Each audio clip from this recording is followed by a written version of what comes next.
Welcome to season 2 of the Fanarchy with Rivet podcast. Our guest today is a Chicago music legend, an acclaimed rapper, entrepreneur, actor, and philanthropist. He's Grammy-Award nominated and a multi-platinum selling musician. Please join me in welcoming Vic MENSA to the show. What up, what up?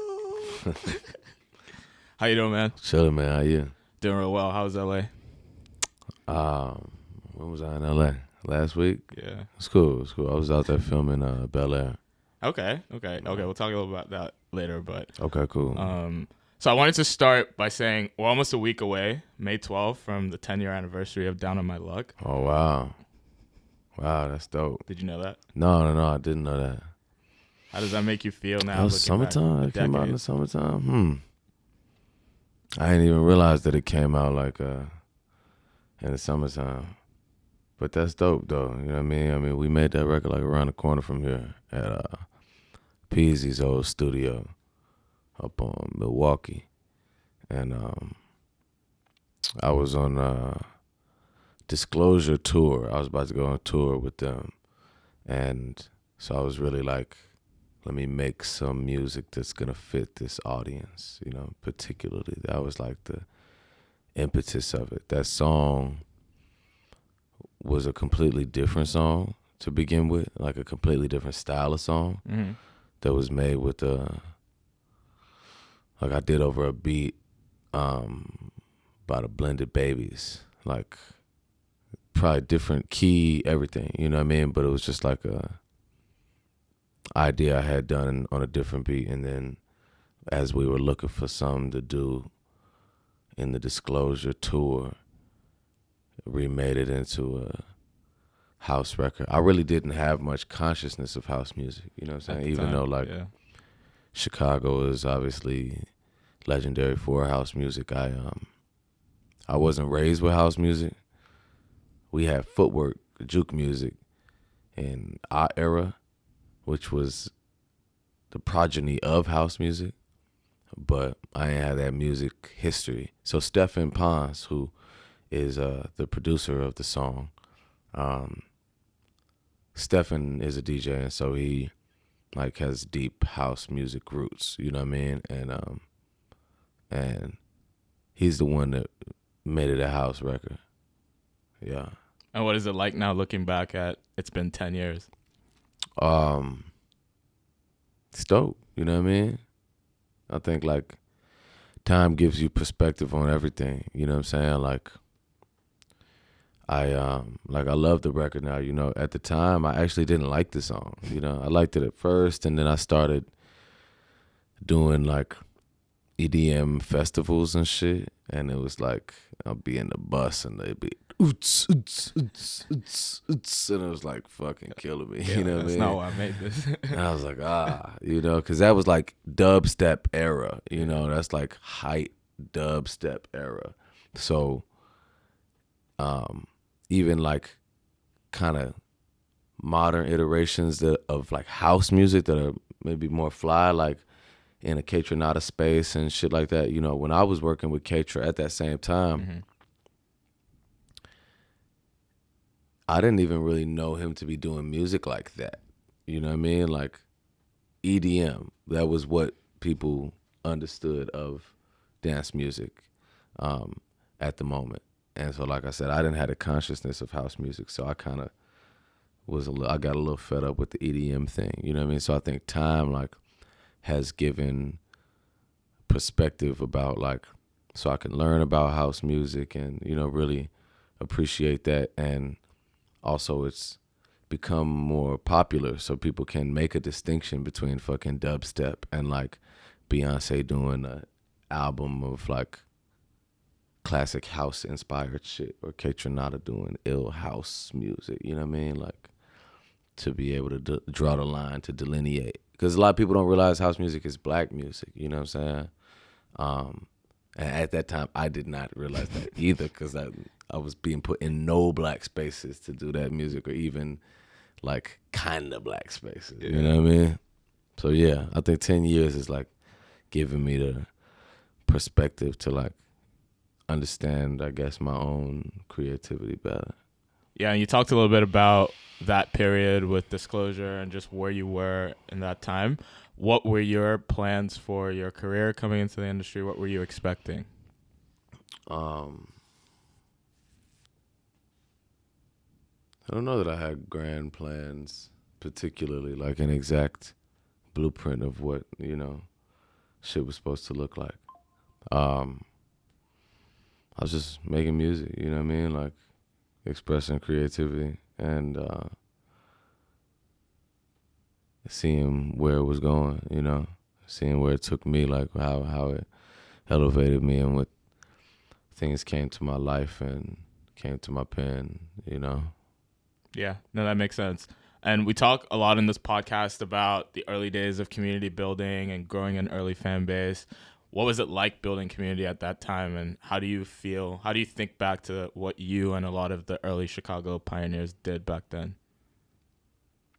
I think like the first thing that occurs to me about community building and fan base building and shit, it's really back to high school, That's when we started doing music for real, was in high school. I went to high school around the corner, Whitney Young. I played soccer there. You went to Whitney Young too? No, just since I came here. They have a nice field. Okay. I gotta come get with y'all. I don't know the field, man. I ain't played soccer in a minute. I've been wanting to start again. But I played soccer at Whitney Young, you know what I mean? And I was selling weed, Cannabis. Yes, but I was selling weed though as a high schooler. In the traditional cannabis market, as they call it. I was rapping too, but like I was more well known probably for selling weed first. And in that way, I guess I had a clientele base of people that I was supplying a product to. And it was all through the school, and surrounding connected schools. And so as music became the hustle or the focus, then I already had experience in like product and presentation and people and marketing, and so then I was selling tickets to the concert. I was selling mixtapes. I was selling posters, giving some things away while selling other things, you know what I mean? And so I think that low-key selling weed gave me like my first understanding of community building or marketing. And a lot of those same people were just transferred over to the music and to the shows and use that network of schools. I'm always telling people when they ask me, like, young kids talking about getting started and building a fan base that have talent. I think school is just one of your greatest resources, Not that it's necessary, but school is this built-in database of people that you'll never be around so many people every day again. You know what I mean? Interacting with so many different people. I think about you here. Like, you guys have a large ecosystem here, but you probably speak to 20 people on a regular basis? Yeah. When again will you speak to hundreds of different people every day, in different moods, in different, from different walks of life that you can build into your army in a way. And so that was the beginning of things for me, was in school, in high school. And was there a period in that time where it clicked for you that you're like, oh, this is starting to go well? If you remember a specific thing that happened or a specific time. I mean, I always thought it was going well. I was just arrogant, you know what I mean? And I was good at music from when I started doing it, you know. So as soon as I had music, it was going well. When I told people I'm going to do music, I'm gonna drop a mixtape, they were like, "We will not listen to that shit," you know. Um, my own friends was like, "I'm not listening to that shit." But as soon as I actually had something, it was dope. So it was like it was going well, you know. Yeah, and actually on the topic of friends, in an era where there's now a ton of conflict and rap, what do you think allowed you and your friends to stay close to now and support each other through your different projects?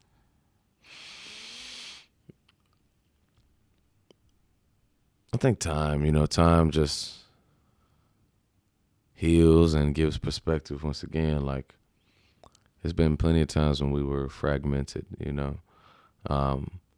But I'm blessed to have a lot of the same friends that I did in high school, and that those relationships were built upon more than, you know, industry.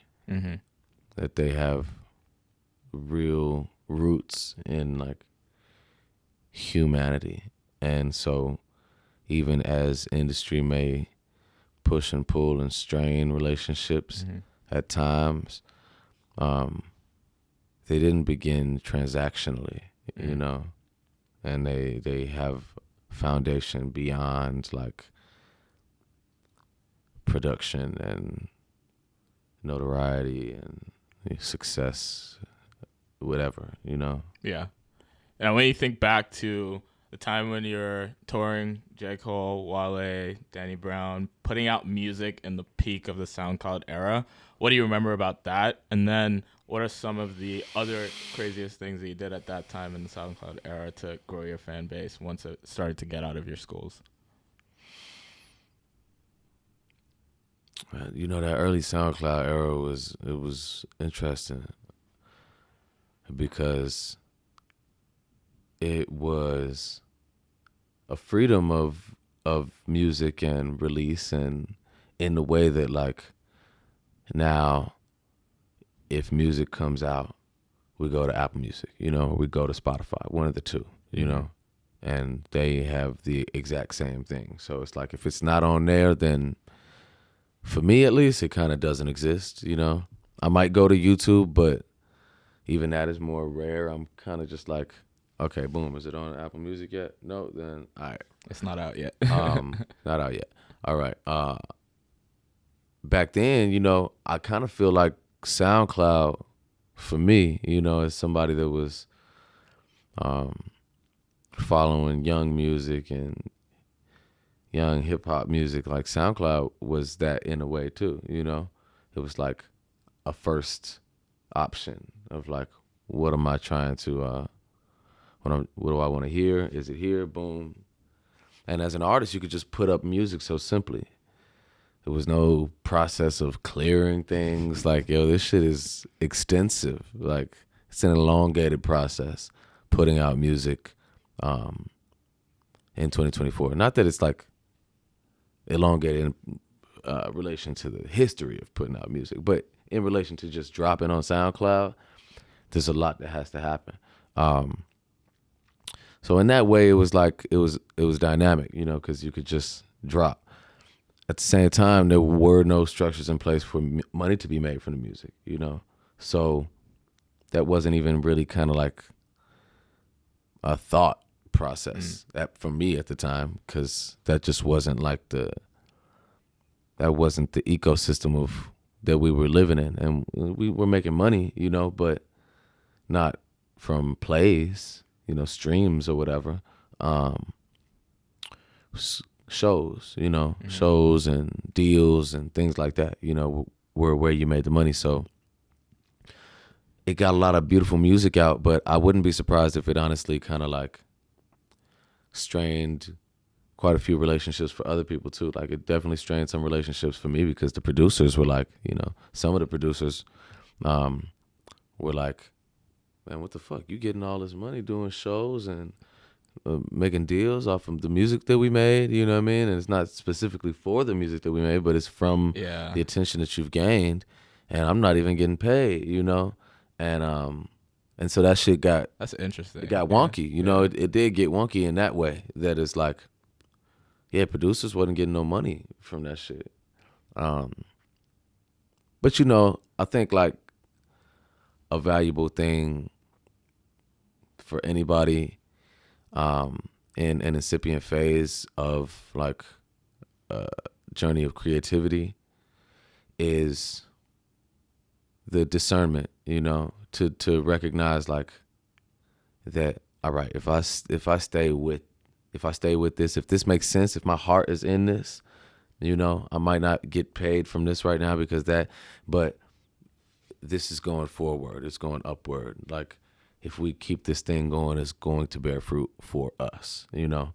And something I do see about like the way younger generation is that like it can be a gift and a curse to have all the information, you know what I mean? And baseline, point blank, super valuable to know your worth, you know, and to shoot for the stars. Sometimes I feel like the young kid generation be like, I'm a brand new creative. I started doing this 6 months ago. Give me $900 a day, you know? And it'd be like, bro, like, you know how long niggas was hustling and grinding to get to a place where, you know what I mean, we get paid for real. And that's not to say that, you know, you shouldn't be paid for your work and your time. But I feel like sometimes the very younger generation, they don't fully have the concept of paying dues. You know what I mean? Mm-hmm. Like put in the work, get the work done. Cause a nigga like me, if you brand new with this shit and you like want a big check, I'm just not gonna fuck with you. You know what I mean? Yeah. That's just me. I'm gonna be like, okay, then in that case, I'm gonna hire somebody that's been doing this for 10 years and has like a wealth of experience. You know what I mean?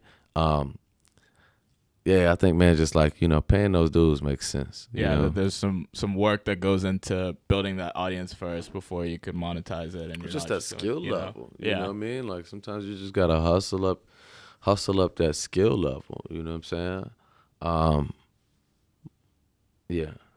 Yeah. So one thing we have in common is our roots in Africa, and I read about your influences from your uncle Kofi Sammy and Fela Kuti, who I grew up on. Kofi Sammy. and I read about 90s hip hop, band, rock. We just talked about house, all these different influences in your work, punk. You also mentioned being more focused with hooks before and now returning to focusing on verses because you think you're really strong there. All that to ask, how do you feel like your music has evolved since those SoundCloud days? And what do you think has influenced those changes in style and content over the years? I mean, I think I'm still inspired by many of the same things, you know, influenced by many of the same things. And I think like I may just have a bit more clarity on process, you know, and different processes, you know what I mean? Like I did a lot of drugs at that time, you know what I mean? And great music came out of it, but at the same time, like it often fucking drove me to a like brink of extinction, you know what I mean? Like, and just deep in addiction and some dark places, you know what I mean? That's what drugs do. And so in that way, like that doesn't hold the same space or a space really in my creative process today, although I'm still inspired by a lot of the same things and, you know, still into some of the same bags and shit like that. Like that part of my process is much different. But you know, the music I was inspired by then, it has grown and changed, but it stayed the same too though, you know. Like I still listen to fucking Rage Against the Machine every day working out, you know. I listened to that a lot when I was in high school, you know. I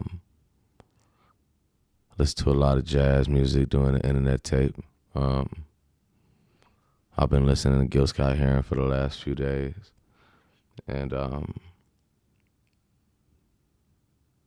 still got that amalgamation of just so many different influences and inspirations. Word. And what's that process now that you've changed your creative process? What's in it now? Maybe just a little bit more consideration. Like, it's not so different though, you know what I mean? It's like more responsibilities that I have, so it's not as like carefree.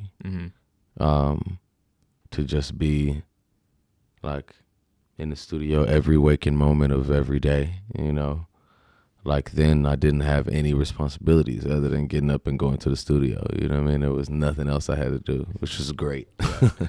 You know what I mean? Like that's phenomenal. Now I really been working on like just being effective, and we've been reading this book called The 7 Habits of Highly Effective People. It's just like a classic, and it's just ill and talking about scheduling. So, you know what I mean? It's like I am meticulously scheduling out my weeks to try to grab those chunks of time in the studio the same way. You know what I mean? Yeah. Because that's always been my process, though, is that I really make progress in the studio by being there at length every day, days in a row. That's always been since high school. You know what I mean? It's like I even had that same thing in high school where I had like a recognition or realization in my mind that like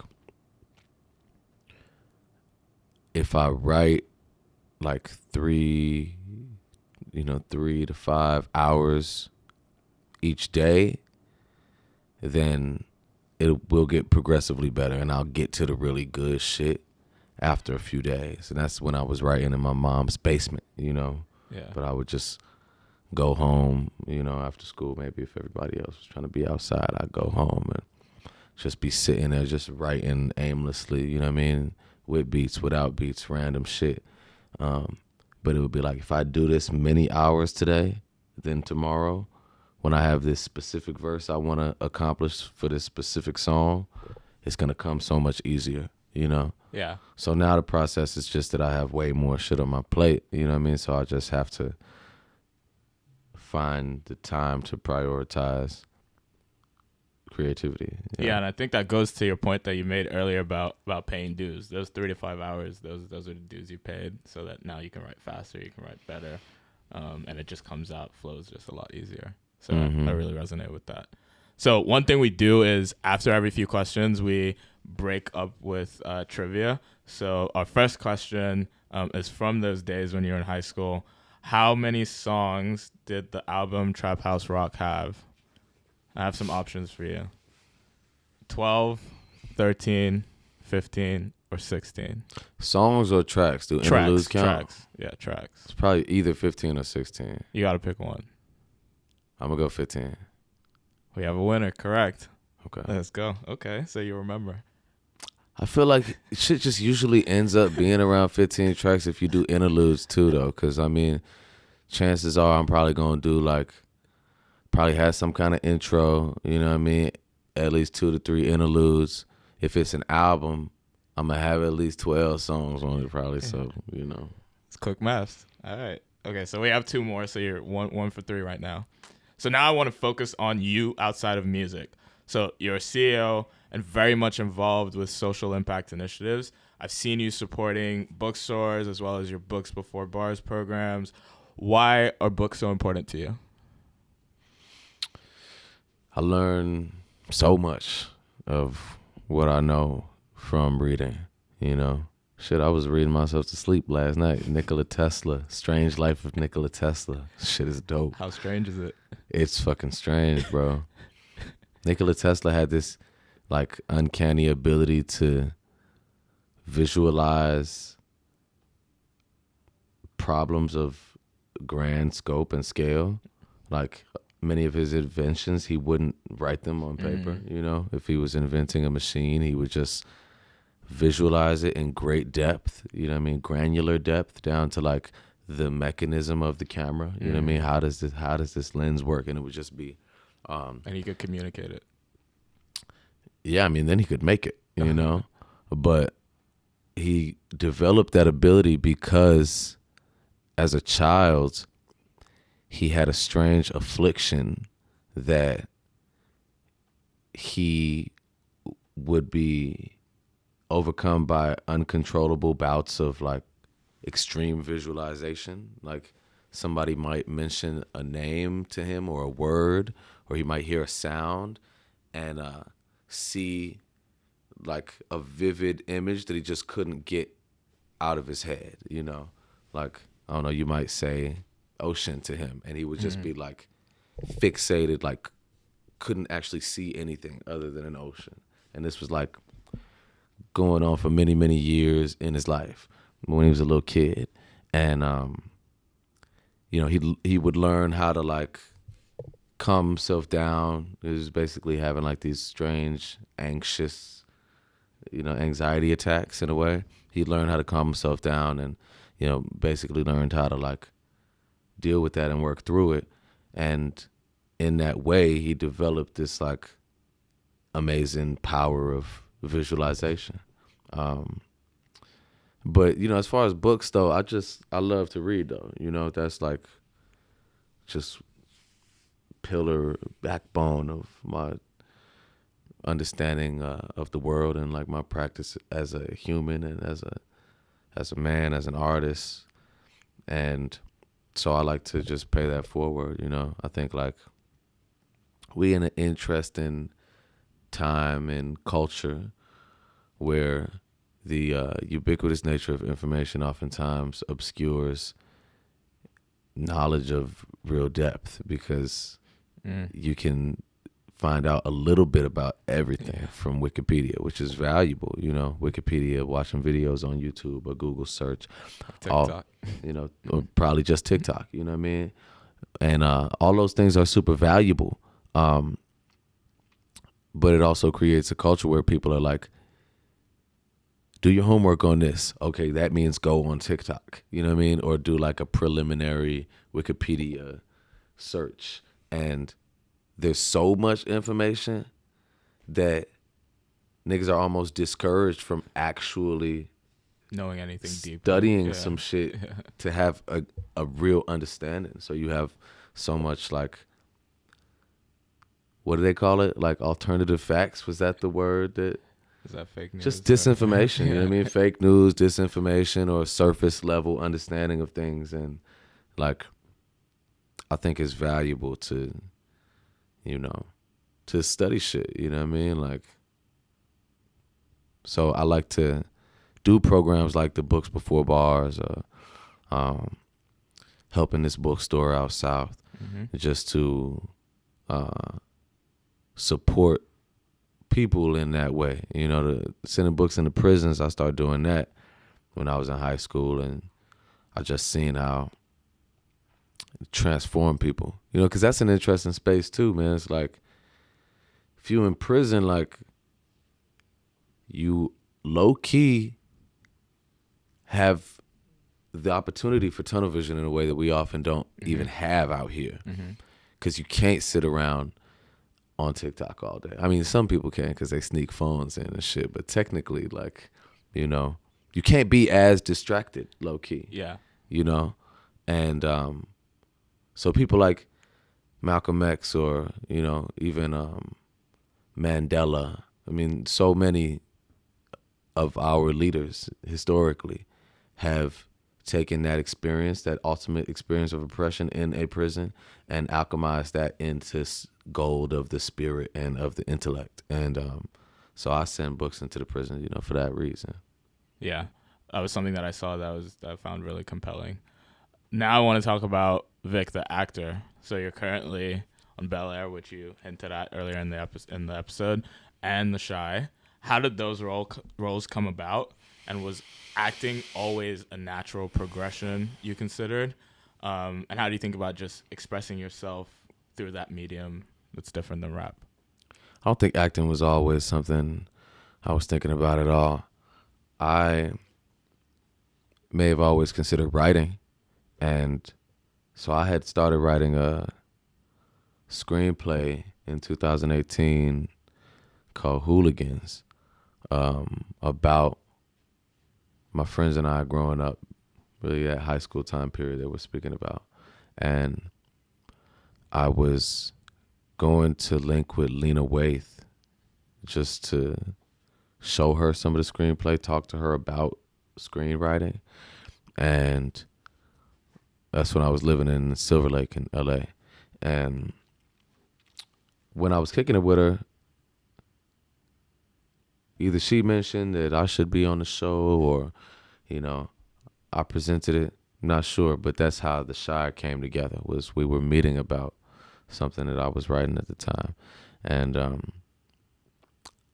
at that time frame, though, I was studying some acting. I was taking some acting classes, and I had ran into Common in the south of France, like in Cannes, during the film festival. And he was with Yassine Bey, actually, just two of the illest MCs and two of the illest like MCs turned actors, and that was a sign. Yeah, I was asking him about like, how that came to be for him, and he was like, man, you just got to study that craft, in the way that you've studied this craft in music. And so I started taking some acting classes, studying with this woman named Diana Castle, who just really saw me and gave me like James Baldwin plays to work on and August Wilson plays to work on, and things that really spoke to me. I love Baldwin. I wasn't even really aware of August Wilson. I had seen maybe Fences with Denzel or something like that.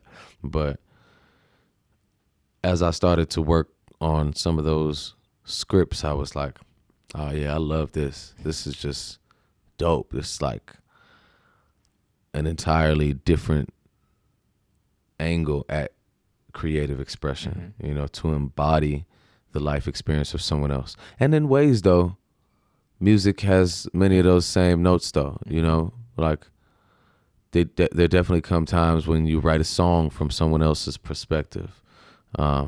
And adopting perspective is like one of the main tools of songwriting, And that's really what acting is in a way, is like connecting to the larger framework of human experience and recognizing that, we all experience many of the same emotions, and basically that no human being is entirely outside of the scope of my reality, relinquishing some judgment and just accepting that what someone else may go through, or the lens through which they view the world, is a piece of me too.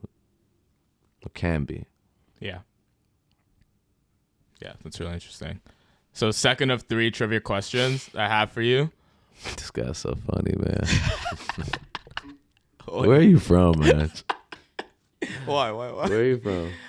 A bunch of places, but Nigeria. So that's why we share that. Yeah. Okay. Yeah. What is it? No, you're just funny, bro. I'm using my podcast voice. Yeah. It's the podcast voice. Which 2 rappers here were not in your same XXL freshman class? And the list of rappers is Lil Durk, Chance, K Camp, August Alsina, Vince Staples, Lil Bibby. Camp and Vince were not on it. 2 for 2. Okay. This memory is real good. Now in the last section of questions. So now I'm going to get to more tech-related questions before we round out. Cool. You've openly talked about how you embrace AI and why you think it's important to understand it as an artist and really get wicked with it. What ways are you experimenting with new music tech, and why is that important for artists? Man, I got a fucking note in my phone the other day from kicking it with Dixon. He's a dope artist. Yeah. You guys should maybe work with him that'd be awesome. If you know anything about him. Dixson. He's fire though. He's like one of our fucking secret weapons, He spoke at my brother's graduation. Word. They went to the same school. Yeah, Dixon is the secret weapon, bro. And he started to tell me about a bunch of AI stuff that man, I still need to implement, man. I was with him the other day. I don't know where oh yeah, Dixon AI music. There's some shit. I'm not gonna give away his tools. Can't give away the game. I'm not gonna give away his tools. I'm not gonna lie to you because that's too much. But like, I've been looking for some of these things, so I'm about to mess with them. Just like, definitely the voice AI for sure. You know what I mean? Even seeing that that's developed a little bit from the last time I tried to mess with it, because sometimes I write like a hook and I'm like, okay, this would sound good in like another voice though, you know? Mm-hmm. And oftentimes I write a reference hook, you know, for someone else to sing. But through AI, I can put it in someone else's voice and already lend to that imagination. Like, so when I can find the right singer that's in that range. But he told me about some shit where I could write lyrics, like I could write a poem, you know, and feed them into the program and it put melody to my lyrics, which is something that super, super interests me. You know what I mean? Like, I'm excited to use that one just to see, you know, where that goes. Another program he showed me where you can kind of describe a sound of music, style, date, color, descriptive words, and it'll just give you back an instrumental. I think that's crazy. You know what I mean? Like, even Sosa was in the studio with me like a little bit ago and helped me make like, he made like an AI program to download all these samples that I've been having sitting in my phone. I keep a list, like if I Shazam something dope or just come across something that I want to use as a sample, and it was just like, this list was so long. It was like 5 years of accumulated shit that I was like, bro, I'm not sitting down and downloading this shit. And so I was like, I talked to Sosa and he was like, yeah, I'm not downloading that shit either, bro, but I will make an AI program. You know what I mean? I'll write some code with ChatGPT to figure this shit out. Yeah, I mean, I love the possibilities of it. I think like shit's gotten a little interesting in this like rap beef moment where all these AI tracks are coming out, and yo, the implications are crazy though, because it's like one of the illest things you can do to debunk or just like discredit a rapper is to say that their song was written by someone else. Yeah. You know what I mean? You had a ghostwriter, you know what I mean? This is like one of the most hot button Twitter topics is rap ghostwriters. And it dawned on me yesterday that we could really even sow doubt about any artist by saying they had a ghostwriter by taking their track, doing a little bit lower of quality version reference in a known ghostwriter's voice, or just in another person's voice, and be like, reference track for Drake back to back leaked. You know what I mean? And motherfuckers be like, oh shit, this the dude that really wrote that shit. It's like, it's ill. People are using it for evil. Yeah, people are for sure using it for evil. But that, I mean, shit, that's technology though, you know? Like, I know some people in the music industry are like trying to rally against AI in every industry, right? You know? How do you think that artists feel about like these tech companies, and how do you think they want to participate? Do they want to use these products early? Do they want to invest? Like, how do they want to feel more involved now that tech and music are just so connected? The illest artists I know, like the illest producers particularly, they want to use that shit, you know? Like, the way No ID makes music for many years, like 7 years ago when I was working with No ID every day, it was like already like his process was already identifying new technologies and making things easier for himself. Like, dude's got a relentless work ethic. But that's not just because like he's like, I have to work harder. Like, I feel like if producers of that level want to work smarter, you know? So if there are tools that can help you to do that, then why not embrace them, you know? Yeah. And we've seen innovative models from artists like James Blake and Pharrell going direct to their fans, or Grimes open sourcing her stems for fans to create. Where do you see these trends going, and what ways are you thinking you might creatively engage with your fans going forward? I really like those vault concepts, like putting out old music, you know what I mean, directly to fans, because I have so much music that like I never put out that I would love to, you know, be able to give directly to people. And ultimately, man, like the music industry model is very broken, and not only broken, it's just exploitative, you know. It's built that way. It's built to be exploitation. And so Bismillah, artists can rally in the ways that screenwriters and actors and people in film industry have rallied to be like, we demand fair wages. You know, it's insane that you gotta like, if I get 1 million streams, I get like $4,000. You know, like the devalue, and then you see the way that warps the minds of people listening to music. We all live with music. Music is such a huge part of, you know, most people's lives. And I'll look at James Blake talking about his thing and, you know, see people commenting under it like, yeah, but why would I want to pay one artist $10, you know, when $10 is my whole subscription to Spotify? Like, your minds are fucking fried, you know? Like, people think that the music just comes out of nowhere. Like, it's not human beings, you know what I mean? Like, not human labor, you know what I mean? And life experience, everything that goes into making music. So there have to be changes made for there to be any kind of fairness in the model, you know, and value in our intellectual property, because people are definitely confused into thinking that $10 a month should be all the money that needs to be spent to access every musician in the world's creativity at once. You used to have to pay $10 for the album. You know what I mean? Like, because I made the album. I didn't make his album and her mixtape and their single. We didn't all just do this together. We individually, with our teams, made our life's work. You know what I mean? And we had the ability to sell it. So different models like what maybe Grimes or James Blake are talking about, these things probably need to centralize though, you know, and like create a fair model in the music industry. Yeah, because that's really interesting that you talked about that, because that was another question I had about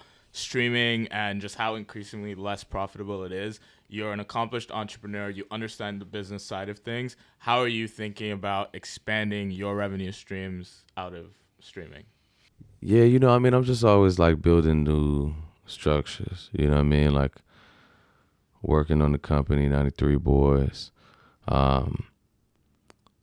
working on some things in TV and film, just like external investments. I think like music is definitely at a place where what you want to do is get some money out of music and put it elsewhere, you know? Like, music is not a solid investment as your baseline, like your only stream of revenue. You know what I mean? Like I said, we're living off of streaming, bro. And I get $4,000 for 1 million streams. You know what I mean? 1 million listens. So like, make it make sense. You know what I mean? You got to get money elsewhere. You just got to figure it out. Yeah. Last trivia question. Which one of these rappers said this? I feel like David Bowie. I've been under pressure, but I'm over fame. Was it Joey Purp? Was it Chance? Was it Kami? Or was it Saba? Damn, I would have thought that was me. Somebody else said that? Joey Purp, Saba, Chance, or who? Or Kami. Because I don't think Chance even knows about David Bowie. I can't say if Saba does. Damn, is it Joey or Kami? Who are you going with? That's a slick bar, though.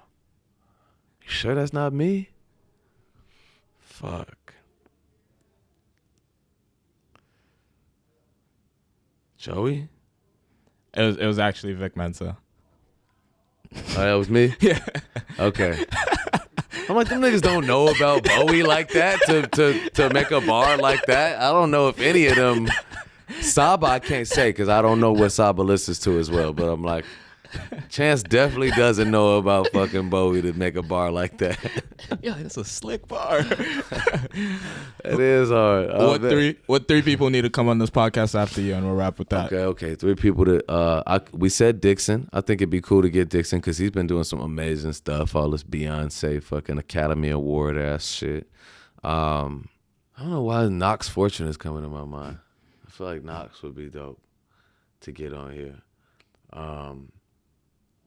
Now let me maybe think about somebody with a tech interest as well. Okay, I'm just thinking too hard. Just get Joey to come on here. He's come on already. Already come on. Okay. Dixon, Knox Fortune. Maybe get Peasy to come on here. Okay. That might be cool from a different perspective of it. Like not the artist side, but more like the, executive studio management. Like he just always is thinking critically about the music industry. You know what I'm saying? Yeah, that'd be awesome. That's everything from the Fanarchy with Rivet podcast, season 2. Vic Mensa, thanks for coming. And we're out. I love, bro. I was like, man, I know them niggas didn't write that bar, bro. Come on, bro. You didn't even give me as an option.